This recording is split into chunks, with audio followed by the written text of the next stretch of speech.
me what division. I'm in the wellness division. Okay. How did you start kind of getting into this? Like, when did you start? I originally started competing back in 2013, but I was bikini back then. Did it for a couple of years. Took a 2-year break because I had a baby. Yeah. I came back to competing in 2020 when the wellness division came around. Yeah, yeah. Brand new division. I was just coming back. So I started in 2020, did a regional show, got qualified for nationals. I did 3 national shows before I went pro. Jeez. Yeah. And then all of 2020 in total, I did 8 shows. Yeah. 7 or In 2020? in 2021, I did 8 shows. Jeez. So, Okay. yeah, I did 6 shows to qualify for the Olympia. Olympia was my 7th show. Yeah. And then I did 1 more after Olympia, and then I got invited to do the Arnold just last week. Wow. So Okay. I competed in the Arnold last weekend. Oh my gosh. Well, in your case, having a kid and going into competing after having a kid, is that something like completely different? Like you have to put yourself in a different mindset doing that? Yeah, it definitely is, because my son was 1 year old when I started back in prep. Yeah. So having pretty much almost like a newborn, along with finding time to work a job, because I'm a nurse full time. So working a full-time job, taking care of a newborn, a child, and prepping for shows is like it's very demanding, and it's really a lot of time management. Wow. I really didn't get a lot of sleep. That's kind of what I sacrificed. That's what I'm curious. So you basically just accept that you're not going to get sleep, and you have to deal with that as you prepare for these things. Yeah, I mean, it's not ideal. Of course, sleep is important for recovery, but in order for me to do all the things I wanted to do, that's kind of where I had the time to cut back on. How did you take naps and everything from like a purely like a real practical perspective? Did you have to find sleep when you could, or you just said fuck it? No. I mean, it was pretty much like I averaged 4 or 5 hours a night, and I learned how to survive off of that, because I was a hospital nurse, so I was working 12-hour shifts. I was working like 60 hours because it was right during COVID, and we were really short-staffed. People were going out all the time, so I had to pick up extra shifts to, keep that unit running. Yeah. So I really didn't have much time to sleep in between. Then you got to go to the gym and do all this stuff, prep and everything.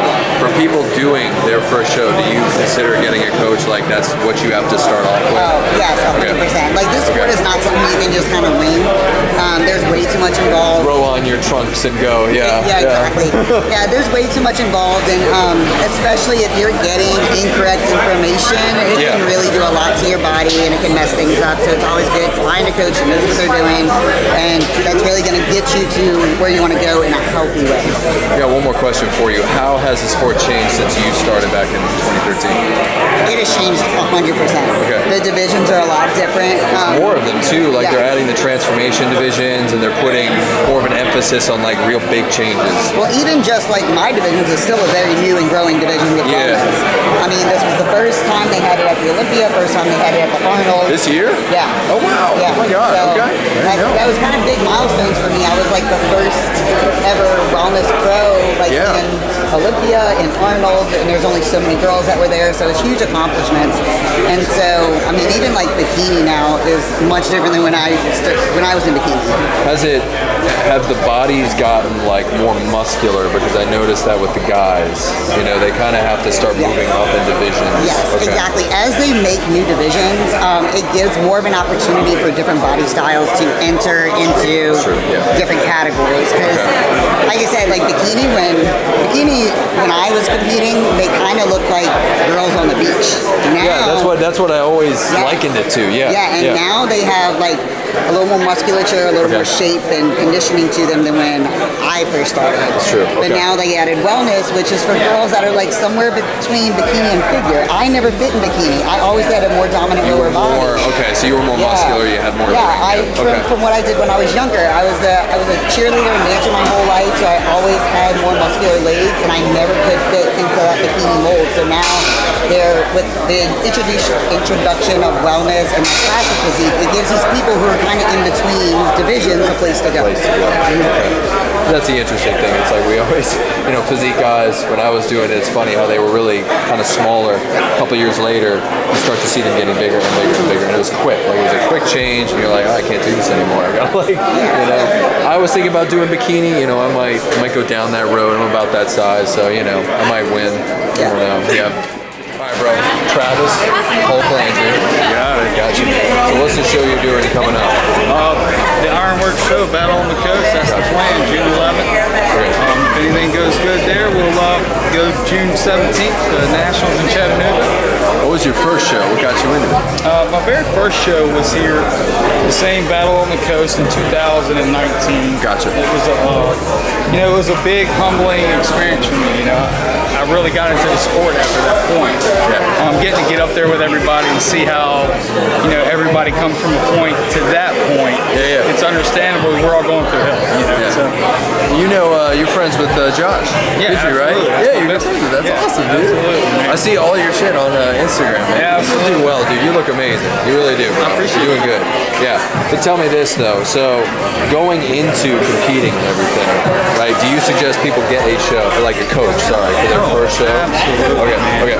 Absolutely. A coach is the best way to go. If you're new into this, especially this workshop today, man. Yeah. It's a great learning experience. If you're looking to get into it, and each class, everybody has their own specific way to pose, way to do things. Yeah. It's really interesting. So get a coach too, man. They're going to tell you the right guidelines. You just have to follow them, and they're going to do everything they can to get you in the right place. They're going to stick with you.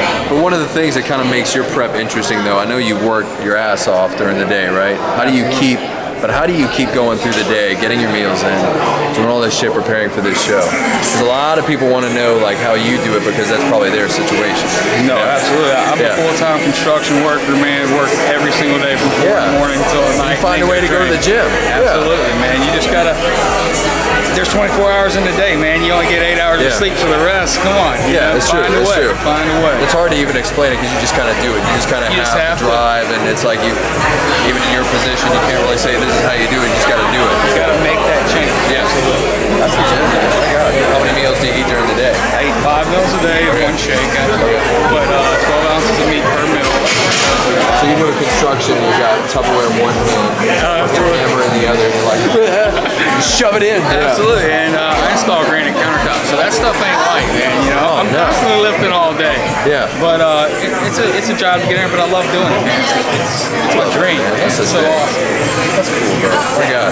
So if this show goes well, we'll just kind of keep going down this road. Yes, sir. That's the dream. The overall goal is I want to be an Olympia.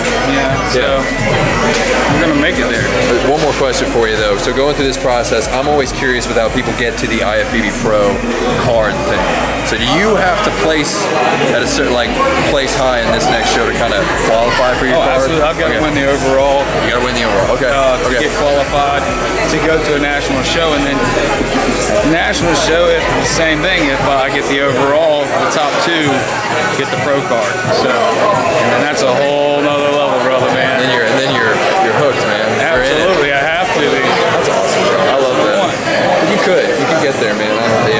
So the besties there, we gotta follow up, man. Yeah. Absolutely. And today's his show, so give some shout out to Joshua Guidry at the Boston Pro. I'll tag him. Absolutely.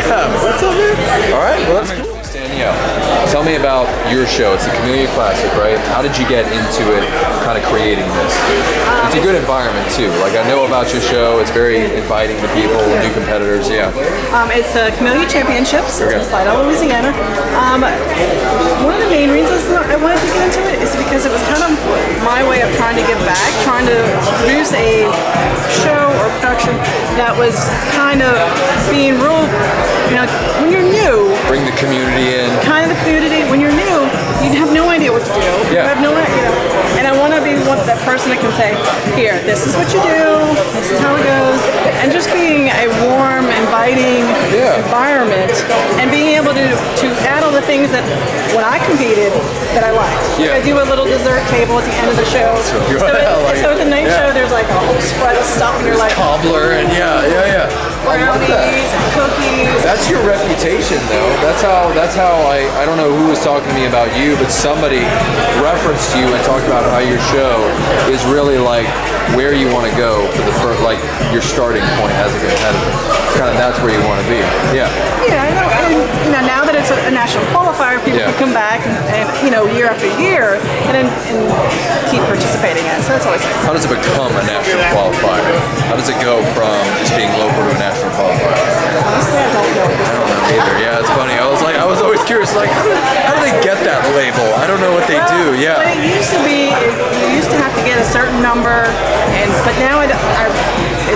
almost like, Yeah. I don't know. What's your experience going into competing for yourself? How did you get into it? Someone took me to a show. And you were like, this is me. Yeah. Pretty much. I've always been lean all my life. I've always been an athlete. Yeah. And as an adult, where do you compete? Yeah, yeah. What do you do? And do you suggest people should probably continue competing no matter how old they are, getting into that age? Do you think it's possible just to keep going down that road? Honestly, yeah. Yeah. They have so many divisions even for masters. Yeah. I mean, you can compete really forever. Yeah. It's just a matter of how far do you want to go. Yeah. That's true. And they're constantly adding like new transformation divisions. They're bringing more, I guess, they're shedding the light on people who have made massive changes. Like maybe they're doing it because it's like a bucket list thing, and they really want to show off their transformation, like they lost hundreds of pounds or something like that. I have a couple clients now that competing is a bucket list for them. Yeah. So we're getting them lean, we're going to get them ready, have them do a couple shows, maybe even mine, and then who knows from there. Are there other workshops kind of like this one that are going to be happening to bring people into the Well, I know like Louisiana has one every month. Okay. And if you go to the Louisiana Bodybuilding Instagram page, it has like all the lists of all the shows all the shows. Well, it has all the shows, but it also has all the seminars that are coming up. I love it. Well, that's awesome. When is the show? When's the Chameleon? Mine is August 6th. August 6th. Okay, hold on. August 6th. Okay, show this to the camera right there. August 6th. Okay, 2022. August. Okay, yes, awesome. It's 2022. It's 2022. Just in case, Just so that people know. And okay, awesome. That's so cool. That's what's up. How many competitors are you guys kind of expecting this time to have? I know I'm kind of putting you on the spot. I don't know, maybe 60 or 70. Big show. Jesus, awesome. Holy cow. And you can find all my information on DanielleKifer.com. Okay. It has the show, it has my business on it, everything I put together just so it makes it easy for everybody. All the social media, Instagram page and everything, they can find you there. All my social media is my name. Got it. Okay. I make it easy. That's legit. Yes, you do. That's fantastic. All right. If you know my name, you can find me. Awesome.